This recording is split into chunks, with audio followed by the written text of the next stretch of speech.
যে এখানে নাকি নাসা ভাই আসতেছে, আসলে কথাটা কতটা? নাসা ভাইকে আমি ফোন দিছি আসতে, ভাই পরে তো শেরপুর এমনি আসতে হবো।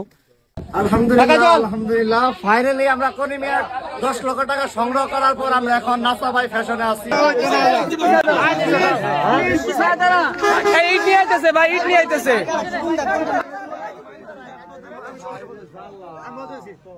সাইমনের জন্য পুরো দেশের কন্টেন্ট ক্রিয়েটর ফান্ড কালেক্ট করতেছে। আমাদের শেরপুরের কন্টেন্ট ক্রিয়েটর, নাসাও কন্টেন্ট ক্রিয়েটর, যে কারণে ওনাকে জানানো হয়েছিল, বাট উনি বলছে যে আমাদের তো কনিমিয়া আছে, কোনো সমস্যা নাই, কনিমিয়ার পাশে আমরা দাঁড়াইছি 48 ঘন্টা।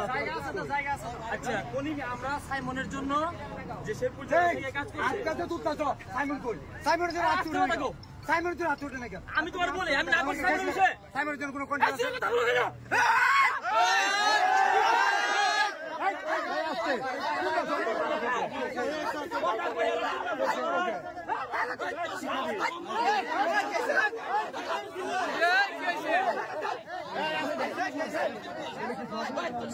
না সবাই বাপ দেখছে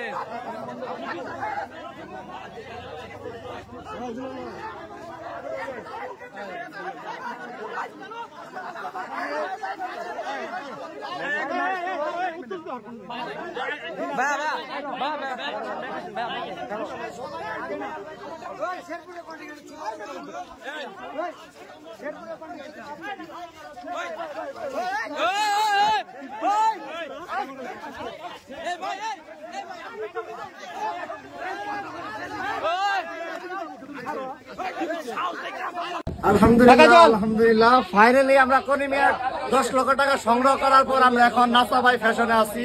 আমাদের নিজেদের মধ্যে যাই কিছু হোক, দিন শেষে কিন্তু আমরা আমাদের শেরপুর জেলার মানুষ, শেরপুর জেলায় আমাদের জন্ম, শেরপুর জেলা আমাদের যত ভাই ব্রাদার আছে সবাই কিন্তু আমরা দিন শেষে আমরা নিজেরাই। তো আমাদের ভিতরে যাই কিছু হয়েছিল ইনশাআল্লাহ এখন কিন্তু সমাধান হয়ে গেছে। অলরেডি বিল্লাল ভাই কিন্তু নাসা ভাইয়ের ফ্যাশন যে শোরুম আছে সেটাতে কিন্তু আসছে, দেখতে পারতেছেন নাসা ভাই ভিতরে এই যে